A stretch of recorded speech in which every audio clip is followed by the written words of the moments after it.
friends, and welcome to another episode of Dark Side of the Word, a weekly podcast for all the dark story lovers and artists and creatives out there. I'm adding that in now. Oh, okay. I like it. We're just not about reading. It's off the cuff. I like it. My name is Kate, and I am here with my conscientious co-host, CJ. Hello, everybody. And I am excited for the end of the year because I will no longer be adding adjectives to CJ's name. I'm bored. Oh, we're stopping it in 2025? Yes. Okay. I will prepare myself for the disappointment of not hearing the adjective associated with my name. That's okay. It was a challenge I took for 2024. That challenge has to come to an end at some point. We're not going to pull this into a Duolingo thing where I'm like 2,000 days in and now I just can't stop. I feel like you've just gone through all the C's and you're like, you know what? That's just enough. I don't want to go through any other letter of the alphabet. Yeah. That's okay. All right. Or we can make it a joke. I have a list of like 250 adjectives to describe a person. We could just go down the list and see what you think of each one every You know what? No, we'll just stop it cold turkey at the end of 2024. Totally fine with me. All right, friends. Well, it is the third Thursday of the month, which means it is time to discuss the industry or a technical topic. And with CJ and I entering our next stage of editing for both of us, since we originally started as critique partners on this journey, we decided... That's so weird. That why not talk about being a critique partner and kind of give you some advice, some helpful hints, what we've taken out of it, what we've learned in doing this for quite a few years now. I don't know the exact number, but quite a few years, couple of books, and all of our experience in all this, and kind of just like help you to be the best CP partner that you possibly can. Yes, I would agree. So, I don't know why I'm already thirsty. This is awkward. That's okay. I would just like to start by saying, and I don't know if you mentioned this later, but, you know, Kate and we're really good friends, and we're podcast co-hosts, but we started, as she said, as CPs. And you don't necessarily need to be friends with your CP. In fact, probably when you're starting out, it's probably a little bit better that you're not friends, because it's going to get a little rough if you do it right. So, yeah, being friends is not, a prerequisite to being a CP. Yeah, so we started as CP. We weren't friends like she said. We actually were very much not friends. And it was awkward at the beginning because it was like... Yeah. Like, not friends in a bad way, like we hate each other, just like, we were just Instagram friendly, as I like to say. We were starting out as a transactional based relationship. Yes. Like, here's my stuff. Yes. Here's your stuff. Let's... Let's read it and see if we don't hate each other's writing, and we'll go from there. It was like a first date. It was a very awkward, blind first date. And it was blind because we don't know what each other looks like, really. Because I don't think, maybe I knew what you look like. Yeah, I think you knew because I was very front-facing, but you were not. So I did not know what you looked like for a little bit. I'm just a mysterious person. You were a cat for all. Yes, I was a cat. Yes. So don't worry about being friends, and you don't have to pick a friend to be your CP partner. It's actually, even though we technically met by chance, I have picked CP partners that were friends, and it was not the best relationship to go from, and it kind of ruined some relationships, because the thing about a CP partner, which we're going to talk about later too, but you have to be honest, and you have to say things that maybe the other person doesn't want to hear, but that's your job, and that is what's important. Yes. And now if you're like, holy shit, what's a CP partner? What the fuck are you talking about? I'm going to explain what that is. I'd also like to say, I feel that even though CP stands for critique partner, and though we are coming from this from a writer's perspective, that is, because we do it for writers, as writers for each other, I think a critique partner can be done in any facet of a creative space. Whether you're an artist, a painter, a drawer, graphic designer, architect, there's all this stuff that needs to be peer-reviewed in a way anyway, and so a critique partner is essentially a peer-reviewed person that looks at your work and whatever facet you're doing. So yes, we're coming from a writing perspective, but remember, this works for every single facet, and I think any facet could take points away from what we're going to talk about today. Yeah. Because there's some key things that kind of like cross. And you could also call them accountability partners. Like, I am an accountability partner with my best friend who does painting and some journaling, and we just kind of touch base with each other, even though we're not working on the same things or anywhere near the same types of projects, but we just kind of keep each other on track and check in. So your CP could be like just an accountability partner if you want to stay on track with a project or a deadline. Exactly.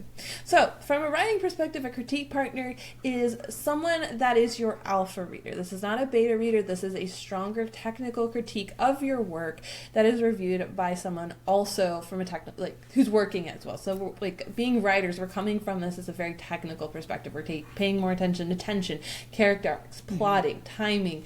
Less timing, but more of timing of like what's happening in the acts. We'll get to timing later on. I do want to touch on that for a second. And this should not be thought of as a review done by a reader. This is very much done, like I said, by a writer. So we're going to be technical. We're going to highlight specific words. We're not just going to be someone that's like, oh, your average reader picking up your book on the shelf. It's going to be a lot harsher than that. And that's what you're looking for in a critique partner. You want someone who will be able to pick it apart and be able to actually help your work grow. So, anything you want to add to that? Number 1, I hear excessive panting from your side of the line. Is that your dog there? Are you just that excited about talking about critique partners? It is my doggo. He is having a time. Allergy season. He's just me too. The ragweed, man, is just freaking killing me. Hopefully he is not disturbing our listeners. I am sorry if he is, but I would feel too bad kicking him out of the room right don't now. kick him out. He's our little mascot. You don't have to kick him out. So yes, that is just the panting in the background. The second thing I wanted to bring up is that I think it's good to, and maybe you'll get to this later, I should have read your script a little bit more in depth, but there was so much to talk about that I couldn't take it all in. It's good to check in with your CP about the level of honesty, I guess, that you want, because I do agree with you, Kate, that you should be honest and forthcoming about everything. But I know in the past I have been a little too direct with some people, and it does not go over well. Me. She also means me. Not just you. But I have been, I think, too direct. I had a new CP, and I basically critiqued her work the way I critique yours, where we're just very honest. We write the comment. Yeah, right. You can see everybody by that face that she knows exactly what that means. And I don't think this poor woman was prepared for that. But that's how I've gotten used to our style. We're just kind of like off the cuff. We're honest. We give our real-time reactions. There's a lot of sarcasm in our comments. And again, this poor woman, I think I was the first person reading her book like ever. And she might not have written again for a while. Or she has not told me about it. And I think I'm a little partially to blame for it because I did not check in with her beforehand about what level of honesty they have, or just use my intuition about like, hey, this is a new writer. They're being very bold and trusting me with this. Let's not be a total fucking bitch. Okay, so I will say, I do get into some more of like how to properly give constructive criticism a little bit further on. No, I'm saying, but I just want to give our listeners a heads up. So for us, because we've done multiple books together, and because we have done this for a couple of years, more, I don't know. I don't remember. I want to say 5, but that just, I don't know. I don't think we've known each other 5 years. 3. We're close. 3? Okay, we're going to go 3. Anyway, we actually did have a conversation, which is a great point for you to bring this up. We had a conversation where we were like, hey, do we have to like do the compliment sandwich? Do we have to, or can we just like put that in? And we did get to that, and I think that we also just have reached, which this is the joy of a critique partner. If you want to know why you need a critique partner, this is the joy of it, is you can get to a place of such trust and care for each other, and knowing that everything the person says is a champion for you behind you, even if they can be harsh. And that is why we're able to just say our thoughts to each other, because we have really built, having a good CP partner, being a good CP partner is building massive trust with the partner. That's why there's a partner. That's why I think there's a partner in the name. Yeah. Because, like, you don't want just a CP partner to do the technical reviewing of your work. You want a person to support you on the journey, a hopeful guide and signpost as you're going through your work, because you can get too in the weeds and will miss things. Yes. The other thing is you want a CP partner that's going to realize that this isn't the finished product of your book. They're not going to read the best version. That's not the point of it. No, absolutely not. And they read the shittiest version possible sometimes. And a lot of times, I feel like being a CP partner is also just drawing a map for the writer, because, again, they can be so far into the weeds of what they're doing and existing that they're going to forget that maybe someone doesn't actually know what they already know in their head, and then they, like, oh, yeah, this is totally known because I know it. Yeah. And it's something that a CP partner can point out to them. And it's not about a critique on how good the person is. It's just being able to see it from an overview perspective. Mm-hmm. Yeah. All right. So, qualities of a good CP partner. Number 1, you want a hype person. Yes, you do. You need someone who is also a champion of your work behind you. So if you want to be a good CP partner and you want to find a good one, you have to have someone that can champion your work. So I especially think that you need to find someone that's in your area of expertise, whether the style of painting that you're doing, the genre that you're writing in, even sometimes the way that you write. If you're more of a literary fiction and you like that very lyrical, descriptive writing, or if you're someone that's more monotone, not monotone, that's a bad word, but monochromatic is the only word popping up in my head. Monotonous? What is the sentence? Give me the sentence without the questionable word in it. A person who's just like and after that doesn't have as the lyrical writing. It's just more straightforward, just like to the point. I don't know. Direct? Yeah, I guess direct could work. Person who's more direct. I'm not sure. I will add that this is one of the reasons, or one of the examples of how a critique partner can differ from anybody in a writing group. So if you have a writing group, I feel that's extremely different from a critique partner, because the writing group, it may be people that you're paired with who don't write in your genre, who aren't necessarily invested in you as a writer and you as your project. They're just there because they may care, but they're part of a group, they're giving feedback, they're not necessarily your hype person, where that critique partner is all about you, about your work. And they're going to be focused on you, not whatever they have to say to just get the job done. Exactly, because you want, this is a person from a technical perspective reviewing your work. So you want someone that when you're in the weeds and this feels overwhelming and their critique is too large, that they can remind you, baby steps are the best thing, or this is what's working. As well as you trying to critique to make the book better, a critique partner also needs to tell you exactly what's working.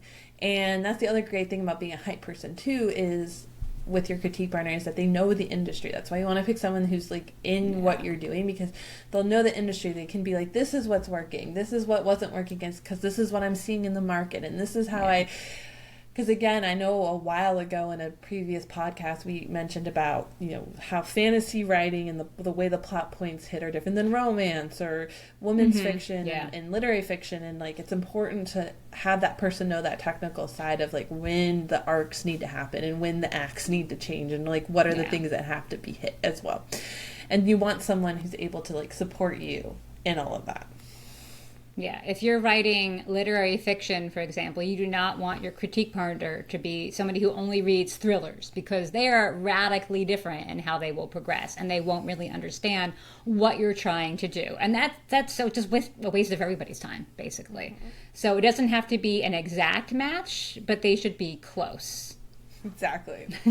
The other thing is you want to have a constructive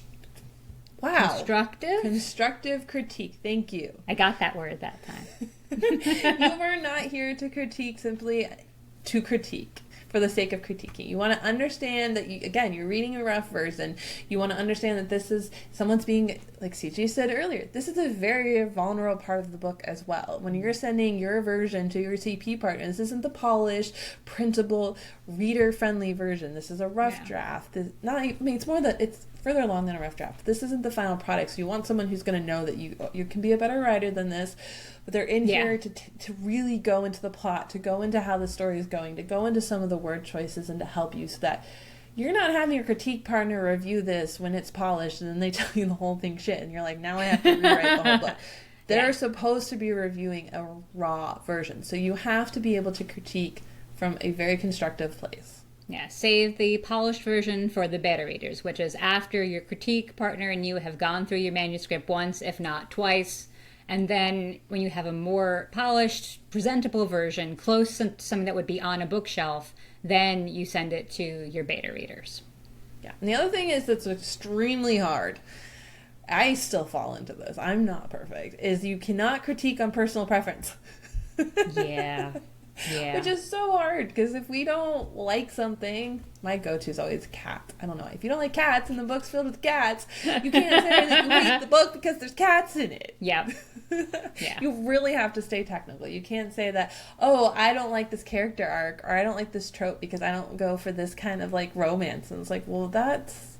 Yeah. And if your CP mentions, or your potential CP mentions, oh, I really don't like aliens, and your book is all about aliens, find yourself another CP, because they are not the person for you. It's all about a match. Finding a good match. Finding a good date, finding a good therapist, finding a good CP. All important matches. And see, this is why I'm so lucky, because CJ will ignore her that she doesn't like aliens and just read the book for me. Sometimes, yes. Herself. Yes. I feel like I only have like maybe one possible very light alien reference in one of my books, but the rest that is like... okay. There's no one being like beamed up and experimented on, which is my hard line. So no, hell yeah. no. I feel like I only have one like hardcore space story in my head, and it's more on a space station, and it gets very... I can deal with that. It's just certain creepy things that keep me up at night. Anything relating to the movie The Fourth Kind, which we've discussed. You know I forgot about that. Why would I ever write that kind of you book? You wouldn't do that. I do not expect you to do that. Don't worry. I'm just saying for the other people who may want to be a critique partner with me, no Fourth Kind alien thing. Sorry, world, she's taken. I'm not giving her up. She's not available. Another thing you should know is that when you get a new critique partner, your old critique partner may feel like you're cheating on them a little bit, and you kind of are a little bit, but it is important to have more than one critique partner at times. Thank you for saying that, because I have not cheated on her, but she cheated on me. I have cheated. I am a serial cheater. Yeah. She's a polygamist in her writing world. She had multiple people, and I'm just sitting there my lonesome. You know, the loner Kate is still over my here. favorite. Thank you. I better be for life. Okay, I'm your first. Yes, absolutely. You're the first wife. Don't worry. You were not mine. I'm sorry. You're my fourth. I had 3 others before you. I'm sorry. I divorced and got remarried. Side note, I don't watch the show, but I see the commercials for that Seeking Sister Wife or something like that. Okay. Not Seeking Sister Wife. The one where the guy already has the 4 wives. Oh, and I think he's divorcing. Yeah, I think that's it. Wives, yeah. He's divorcing like all 4 of them or something. They all just crumbled based on what I've seen on the trailer. Yeah, and I'm like, at least, oh my God. You had 4 wives, man, when this show started. What the fuck happened? Yeah, well, he married the 4... Okay, I'm gonna admit something. I've watched this almost to the latest season. Like, you have not told me that before. I talk about my 90-Day Fiancé, and you look at me like I'm an idiot when you're sitting there watching Sister Wives. And I mean, I've watched this since its inception. Oh my God. So he married the 4th wife on the show. Okay. And he divorced his 2 middle wives. And I think the first wife is refusing to get divorced, but I think she's heading there. At least when I left off. This could have changed because I haven't watched the latest season. And he's staying with the younger wife, the new one. I'm sorry, but this man is not what I would describe as an Adonis. You know, how is he getting all these ladies to begin with? He's also, like, not a good person, like, as a personality and as a person as well. So, yeah, that was a side tangent. Okay. Anywho. You never know what you're going to get on these episodes. All right, so some of the main things to watch out for if you're being a critique partner from a writing perspective. So, one thing is, if you're reading someone's work, you want to pay attention to tone. You want to make sure the tone is consistent, which also includes the past, present, all of that. Tenses, Tenses, thank you. This is your job on this podcast, is to clarify. It's funny that you mentioned that because I was just reading my manuscript over and my question was tone with a question mark. I'm like, make sure to ask Kate about this because... And then also under that tenses and a question mark because I'm undecided about what tense I want to be in for one part.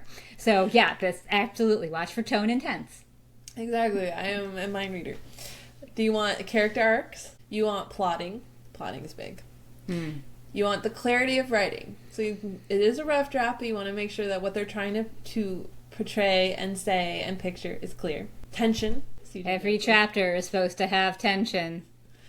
uniqueness. And when I say uniqueness, is you want, like, again, this is where you need someone in your genre, because you want to make sure that they're not just repeating a story that's already happened or something that's too saturated in the market. I just read a book and just reviewed a book that I was like, how did this book sell? Because there's nothing original about this story.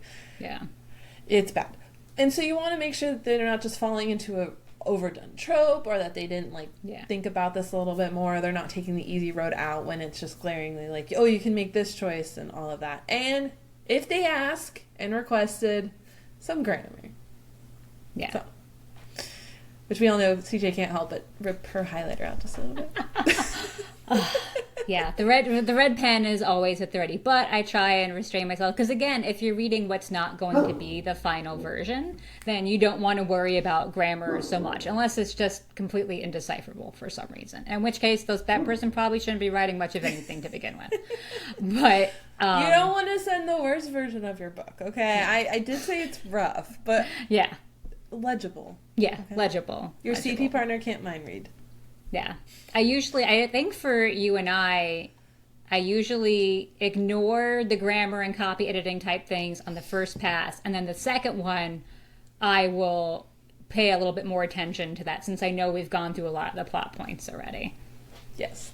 And since CJ mentioned that, and I actually forgot to make this note in the script of what we're doing, but also when you're a CP partner for writing, your CP partner is only going to be able to read your book twice before they become too saturated and they're not able to actually give constructive feedback. So just keep that in mind when you're having them, if you want them to read it more than once, that it needs to be very planned and thought out, because really it's only twice. Now, granted, CJ will be reading the book that I am publishing next year 3 times, but she has had a year break, so if that bitch remembers everything. Yes, a long break. So if you have a big break in between, then you're probably okay, especially if you changed a good amount of stuff. But also that's another reason to have multiple CPs if you can, because you can start them at different times. You can have one CP starting for the really rough draft, and then have the second version go to that original CP plus a new person. So you still have another version to send to them if you need to. Now, on top of paying attention to all that, you want to make sure you highlight the good moments too. This isn't just about taking out what's bad. It's also letting them know where the book hit for you, what maybe gave you tinglies, what made you sigh or laugh out loud. You want to highlight the sentences that spoke to you. And, that's where a little bit more of personal preference can come in, is you can be like, this is what I was obsessed with as I'm doing it. Mm-hmm. So that is a great thing. I just... Bloop. We like to put comments as we read, and we call it real-time comments, and we'll put like a little heart in a comment or something for a line that we love, or an exclamation point or an LOL, just so we know that a part of it hit home. Because we all know when we're writing, there's parts where like, I hope this gets a big laugh, or I hope there's a gasp of shock here, or I hope somebody's heart just breaks open and just spills out onto the floor, So this just lets the writer know that you had those reactions that they want to be getting from their reader and their audience. Exactly. It's a little mood booster. And as you're giving all this feedback back, just also remember to make sure that you don't tell them how to fix it in your way. I know that there's a way that you can pose a question that can maybe get them pointed in the right direction of what you mean. Say like, hey, I'm not sure the tension was strong enough here. You might need to add some more conflict between the characters. Or, hey, I didn't really understand what this person was saying. Clarify this. But don't be like, you need to write this sentence like this and then put da da da da, and they need to like have a knife in their hand, blah, blah, blah. You want to make sure, again, this is just suggestions. It is their art. They don't have to take every critique that you're giving. This is them to be able to process and just see a better clarity of their project at the end of the day. Yeah. And I agree. Well, you don't want to be like, you should absolutely do this and you should do that and this should be happening. It also is helpful for some people, if they're open to it, for you to give any suggestions you might have about a scene they could enhance a certain way.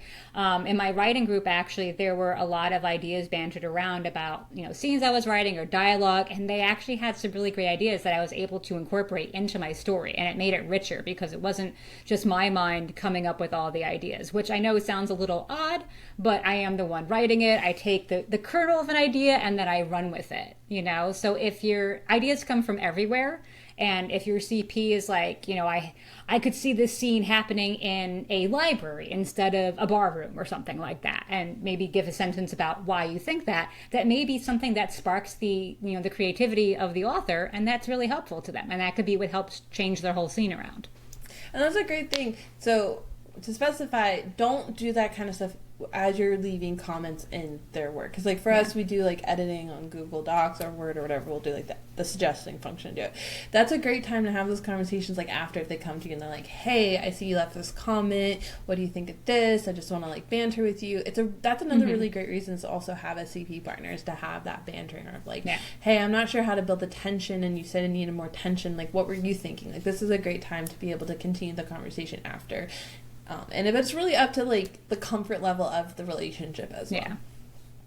Now, the other thing, also make sure you answer all the questions that the person might have asked of you. A lot of times when we send our CPs out to each other, we send an email, we put together some questions besides the typical like, hey, make sure I'm using all the correct tenses and yada yada yada.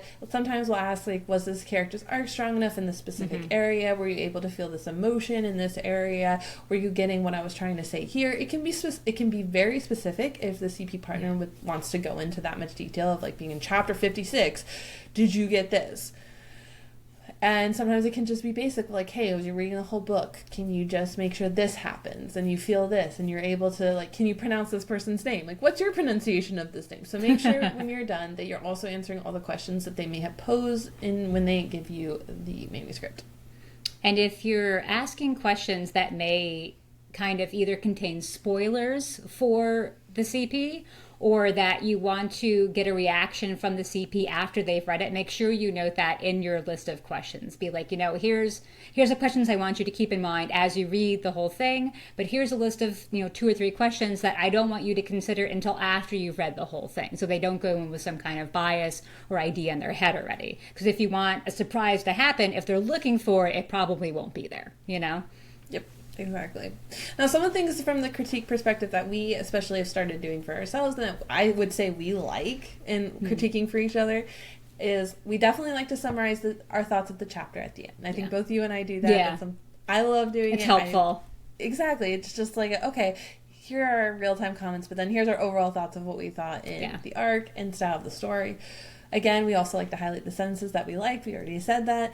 And then for me, when I reply in the email, and I know CJ does the same thing, we also give a quick little summary of the overall thoughts of the book as well. Yeah. So we say the good, we say maybe like, hey, I think the book was great, but you just need a little bit more of this, but overall, I love this part about it, I love this, I think that it fits with this book. It's just whatever you can come up with that's like an overall arc of your general thoughts of the story as well, that's attached to whatever form that they send you their questions or information about the manuscript. Then also, to make yourself a critique partner in general, make sure you're timely, that you get this done in whatever window that they tell you that they send it in. That's another conversation. At the second half of this podcast, I'm going to be talking about what makes you, sending your book out makes you a good person to send it out, and not just the person reviewing the book. But make sure that you meet the window of whatever was set up when you guys are exchanging the manuscript. Yeah, you never know if... Sorry. No, go. You're just going to say you never know what kind of deadline the writer is working with, if they have an agent waiting on something, if they have a publisher waiting on something, or a contest deadline. So you definitely want to be mindful of their deadlines. And this way they'll be mindful of yours too when it's their turn to critique your work. Plus, it's just like, I'm on the edge of my fucking seat every time, going like, God, she has my book. Is she hating me? Yeah. What are your thoughts? Did she love it as much as I did? Oh my God, am I going to get her to... Are you going to mention our no communication pact? Yeah, we can. Okay. Do you want me to mention it now? Sure. Okay. So Kait and I decided when we first exchanged manuscripts, like full manuscripts, and we were still kind of trying to be friends and just established, a friendship outside of just writing, we agreed with each other that we wouldn't comment or expect any comments on each other's manuscripts until the full review from each other came. So if I texted her the next day about, oh my God, did you see Sister Wives last night? She wouldn't be like, well, why the hell isn't this bitch mentioning how much she loved my book or what she doesn't like in my book? Because we're not expecting it. We just clear the air. We can have a different relationship, and we don't have to worry about wondering when the hammer is going to fall, basically. It's very helpful, and you can maintain a relationship without that. I think it's helped so much too because I don't feel like I have to tell you anything. Like, it helps both sides. I don't feel like as I'm reviewing your work, I have to tell you something, or like I can keep it quiet to myself until I'm all done. And the same for you is that you aren't waiting for me and we can just talk about stuff. I think we've only broken that once because I had a genre question. Which was just like, hey, real quick, what genre are you writing this book in? Just so I could have that in my head. So don't feel like you can't reach out at all. If you have a very specific question, such as like, hey, what's the genre? So I make sure I know what I'm reading so I can critique it that way. But other than that, I think that it's great because it did allow us to have a friendship outside of critiquing and to not put that pressure on each other as well. Yeah, I've done that with my beta readers too, and it's just infinitely helpful, especially since a lot of my beta readers are friends as well.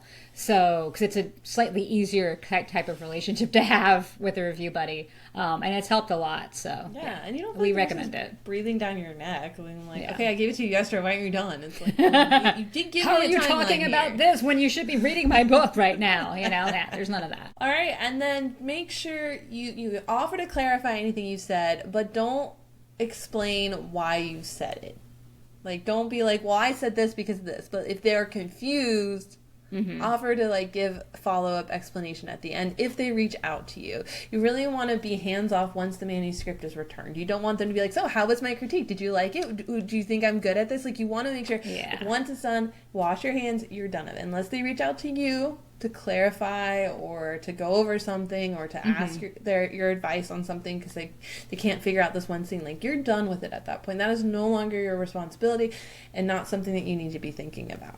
And factor in a cooling off period because no matter anything short of, oh my God, this is amazing, it's winning a Pulitzer at this very stage, is going to be a disappointment to whoever is getting your critique, because we all like to think we're flawless and wonderful and writing the greatest piece of fiction ever, when in reality we're not. It has flaws. That's why we're having a review by our critique partner. But it's still a blow to the ego. So you need time to like lick your wounds and just kind of go in the fetal position in the corner and go, oh my God, I'm never going to amount to anything as a writer. And then you'll like go, if you're like me, I'll be like, oh my God, I hate her. How could she say that? She's right. But oh my God, how could she say that?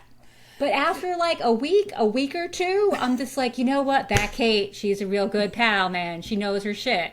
And I'm totally fine with her as a person and a critique partner. And I know you have similar thoughts about me, and that's just how it goes. So we know that if we don't hear from each other for a few days after the critique is given, we just let it go. We just let it go. We both have pretty much cussed each other out in our heads and been really pissed off and like, that bitch, what a bitch, after receiving critique comments. But then, you know, I mean, it took me a year, but I'm finally rewriting some of CJ's critiques and praises. She hated me, everybody, for a year until she realized I had some valid points. Just know that. No. It just took me a year to finally have the energy to accept that. But don't worry, there will be a moment when you'll hate each other. But clearly, there absolutely. If you're doing it right, there'll be moments where you hate each other, I think. You know. And then just start a podcast so you're stuck with each other between those moments. Yeah, she'd already sunk too much into this podcast to just stop being friends with me, so that's why we're still here. All right, and I just want to take a moment before we get into what makes you a sender of critiquing, or whatever we wanted to say. I just want to take a quick moment and let you guys know about a podcast that we've recently become aware of, and it is called A Time to Thrill, where smart, creative women share their stories of ambition, resilience, and success. Join bestselling author Amy Austin, creator of the Nicole Long and Casey Court legal thrillers, as she dives deep into what it takes to transition from careers in science, law, teaching, and psychology, among others, to become a bestselling author or artist. Every month, Amy interviews brilliant women who are navigating life as mothers, sisters, daughters, and partners, all while creating their own destinies. Curious about what it takes to thrive in the spotlight? Tune in and get inspired. A Time to Thrill, because if women hold up half the sky, Amy Austin is here to uncover how. Available everywhere you get your podcasts. Thank you. You're very welcome. All right, so how do you send out your story for critique? So the first one, and I feel like we've touched on a little bit, is set the right expectations of what you want out of the critique. So, like, first, like, how are you sending out your work? Are you going to be sending out weekly, chapter by chapter? Are you going to send out, like, the whole fucking thing at once? What do you want to do? What works for the person reviewing your work? It's not just based on what you need. It also has to be how much the other person can show up. Are they better at reading it, like, in a day? cut like a couple of days and getting it done for you so they can get back to their life, or are they better in like smaller chunks between life events? And also it depends on the book, because if your book has a lot of twists and turns in it and you want to make sure that the critique partner follows the overall story, don't wait too long in between chapters, because, you know, life happens. They may forget what goes on. If you send chapters 3 and 4 and then 4 weeks later said 5 and 6, they're not going to be able to have a really good way to piece together the story. So just keep that in mind about your story and your critique. But also don't forget, if you're looking for timing in your book, that is the beta reader section. That is something that beta readers need to read for, not so much critique partners. Because again, if you're sending out like chunks or you're sending out in different ways, they're not going to get timing anyway. And a lot of times, especially with me, I'm so stuck in the weeds of like a technical review that sometimes I miss if the whole thing is timed well for you. And I've just always been taught from like other groups and other people I've worked with is like, just don't worry about the timing. Timing comes from beta readers. They're the ones that are going to care about more anyway, because that's a reader thing. It's I did not know like, that, actually. Yeah, it's less of like a critique thing. It's something a reader would be more like honed in on. Okay, good to know. See, you learn stuff all the time. I mean, and even with how long we've been together, I swear it's been more than 3 years. I'm going to have to figure this out. It can't be more than 4, because we didn't meet until the pandemic. Really? Yeah. That was when we did one of the writing challenges, and it was definitely in 2020. I feel like I've known you forever. I don't know if that's a good thing or a bad thing. All right. Now, again, don't forget to set up a meeting to discuss how you want the critique to go beforehand, like we said earlier. You know, whether or not you want a certain kind of feedback, whether you want the level of honesty, if you can handle it or not, or if you need a nice, good, you know, compliment sandwich in there. But you want to make sure, like, critique partners are not a random stranger on the side of the road that you're sending your book to. This is not a service that you went on Readsy and you found someone to critique your work. No. This is something where you have to have a relationship with the person. So even if you just met them like we did and it was totally blind date-ish, we still had a meeting beforehand to get to know each other first before we sent chapters. Like we got to know who the human on the other side of the critique was. And that's important because, again, you want to build the rapport. This is a relationship that we will hopefully have for a very long time. Granted, some break up. I broke up with some of mine. But you're looking for something that's not just, I'm sending out arcs and beta copies to some random people on Instagram and getting feedback. This is more of a relationship. This is a partnership. Again, remember, critique partner. And if you have more than one critique partner, think about whether you want to get all the feedback at once or like in a Zoom meeting together. I've actually been part of a Zoom meeting where all 4 critique partners gave feedback to the author. So, which was an interesting experience. Yeah, for me, that's a hard no. But for her, she was happy to do that. And it was really interesting and helpful to hear, you know, what I had problems with, other people had problems with too. We were all pretty much in agreement. And that was good for the author to hear from us all at once, be like, clearly this needs to change, or clearly this is working. But if you don't want to do that, make sure you give individual deadlines and space it out for yourself so you're not hit with a barrage of CP feedback all at once. You know, that's a good idea of thinking, like, how do you want your feedback? Because I didn't make that a comment. So do you just want inline comments of suggestions and whatever doc you're using? Do you want a phone call? Yeah. Do you want it all in just an email? Do you want it like a video chat? That's a good idea. So that's another thing to discuss, like she said in the conversation. See how you want it. But I've had that experience in person. I'll never do it again. Yeah, I remember when you and I first started doing CP stuff, I didn't know if we would have a call or a Zoom call afterward to discuss. And I was so relieved when you just were like totally fine with sending an email, because I don't think I could have survived a phone call or a Zoom call. Now I could, because I know you. And like you said, I trust you. We have a trusting relationship. And so if we have questions about the email, we can arrange a call. And we have done that before. But from the get-go, man, you got to lick those wounds in private. Remember when we said we hated each other after getting them back? If a person's so pissed off at if you're so pissed off at someone's comments on your book that you're fuming, how are you going to get anything out of it anyway? The woman who had the Zoom meeting with all 4 CPs, I mean, like, holy hell, I don't know. And we were all polite. We were very nice. This wasn't the person that I made scared of writing forever. We were all very professional. It was great constructive feedback. But still, it's a lot to take in all at once. It's like you're getting ganged up on. So, but that was what she suggested. It's what she wanted. It was very organized. And I was like, well, it's your funeral, but okay, let's go. When I was in college, I took a writing, like an upper level writing, creative writing class, and I remember I'd turn in work and you had to sit in a circle and have everyone critique your work, and you couldn't say a single thing, which is horrifying. And I remember I had a scene where someone gets pushed into a toilet and the tank cracks open and breaks, and the professor was like, "This could never happen," and it's actually something that's happened in my real life. And so the whole time I'm just sitting there wanting to be like, "You fucking woman," and I'm just like sitting there like, "You can't say your shit, but you want to," and it was just I just was focused on that the whole time. It was horrible. I couldn't do this. See, I feel like that is designed to bring people down a little bit. I understand why, it's good for people to be allowed to voice their full opinion, but there's a way to do it without making the writer suffer through that, because no matter who it is, you're going to suffer through it. It does nothing for morale. It does nothing to help writers, in my opinion.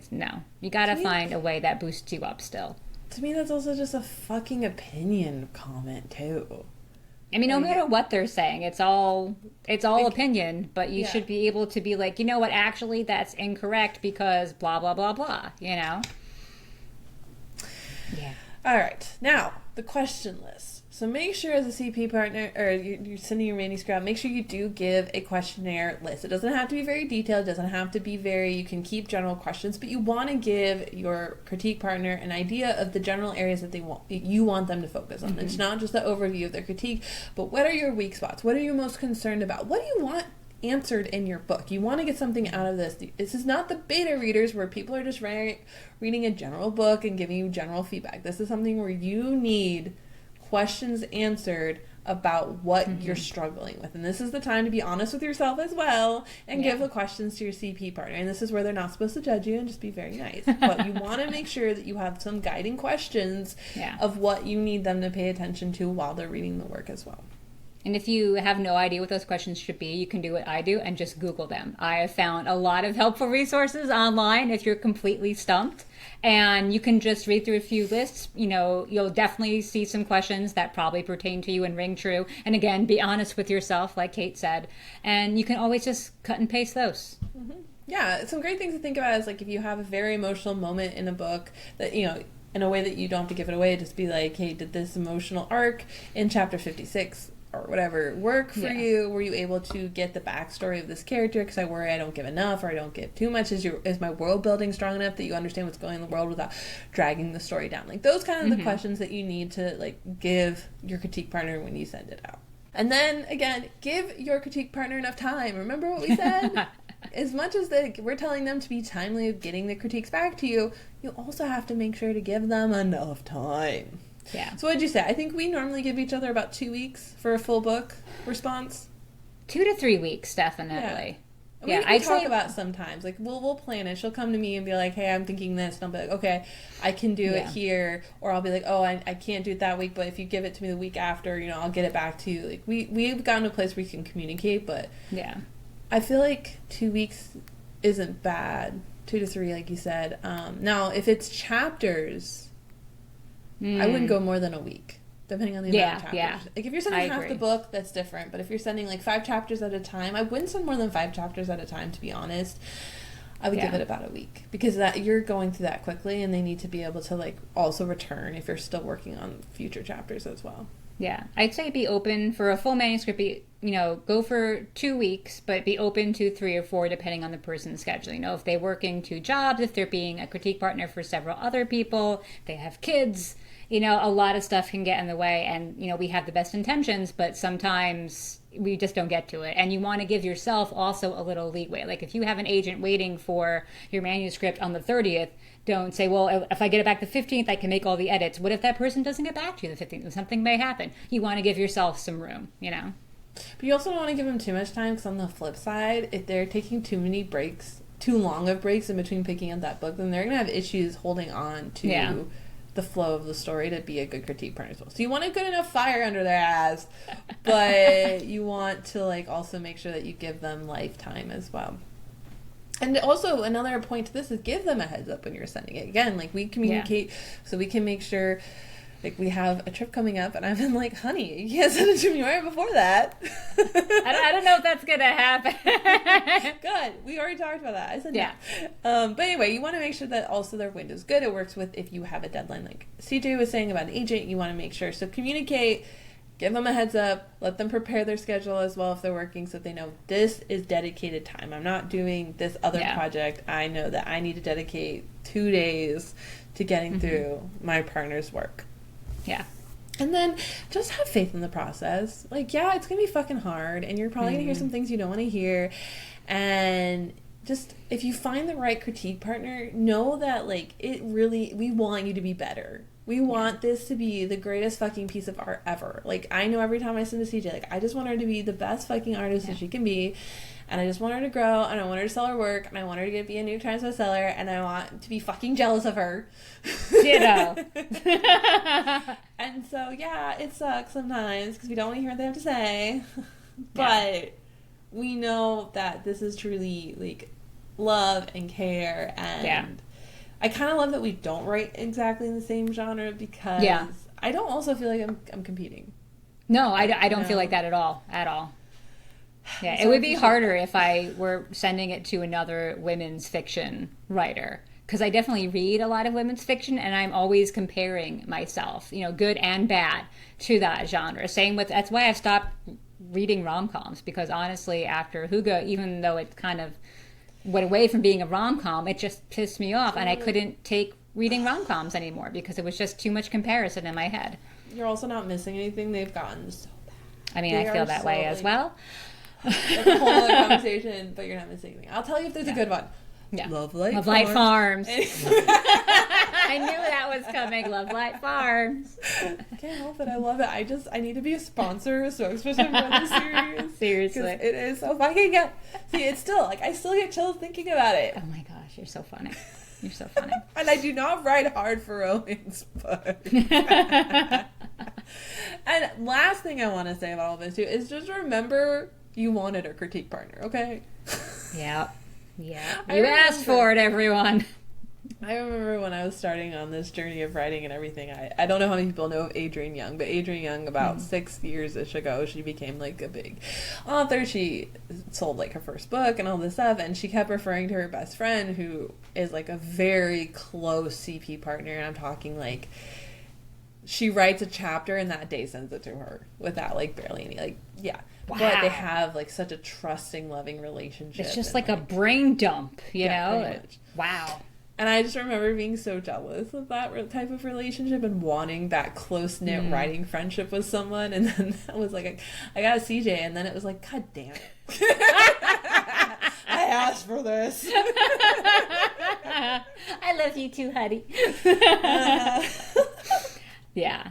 In the end, it is a very rewarding partnership. It is wonderful on a writing level. It's wonderful on an editing level. And if you're lucky enough, it'll be wonderful on a friend level too. And just having somebody in your corner who's another writer and understands the process, like Kate was saying, is amazing, because, your spouse and your friends and your siblings, they can all, sympathize, but they can't necessarily empathize with what you're going through. So it helps to have somebody who can do that. It really is. And I hope we can be kind of the poster children for CP partners as well, because I would say that, like, through this process, like, CJ's become my sister. I love her to death. We have been through some really big ups and downs on this journey of just, our experience in the writing community, from the rejections to getting feedback to just everything. And it's so nice to be able to just blah at her about feelings, and to know, like, 100% I don't have to describe what the feeling feels like. Yeah. And to also just have someone know, like, they know what if, like, they're backing you. They're not just feeding you with, like, you can do it. Like, yeah. Which is nice and has its place, but that's not what we need from critique partners. We need get your shit together, because you can do this and you can do better than this. So fucking do it already. And then I know that CJ will be screaming the loudest, even over my partner, when all this pans out. Yes. And I know she will elbow Chris out of the fucking way. I'm fucking first in this line, bitch, because I'm her CP partner. And I know that at least I will have 3 people show up to my book signing because it'll be there you go. My partner. It'll be you and your hubby. Yep, exactly. So, yeah. Yeah. 3 people, yes. That's all you need. That's a group right there. Exactly. Anything else you want to say about being a CP partner? No, but I got like actually all teary-eyed when I thought about us like making it and being there and like hearing, like calling each other and being like, oh my gosh, this happened, and just oh my god. See, this is the amount of that you want from a CP partner. You want this level of friendship and trust and support. And I'm putting this on here so we have evidence that I said this, okay? If at some point on your tour I do not get to interview you and be your person on stage doing the questions or whatever, you can be the person. I'm going to be pissed. I got at least one, okay? Okay. You can absolutely do that. I will not do the same for you because I don't know what questions to ask anybody. But if I did, how I would about I ask. give you questions? And you Okay, I can do that. I can be like a panel moderator if I have the Yes. questions in front That's of me. what I want to be. I want Yes. to be your panel moderator for at least one. Okay? Yes, absolutely. Okay. All right, cool. All right, friends, thank you so much. Don't forget, you have one more week to still read the book club book, Incidents Around the House, Josh Mallerman. I was almost going to say Jason, but Josh Mallerman. Don't forget to, if you still need your copy, you can use one of our bookshop.org links below to grab a copy. We don't care which link you use, just use a link, please. Yeah. But thank you so much for listening to Dark Side of the Word, a weekly podcast for all the dark story lovers, artists, and creators out there. We are a weekly podcast. Blah, blah, I just already said that. Okay. Thank you. Subscribe. Thumbs up. Bye. Bye.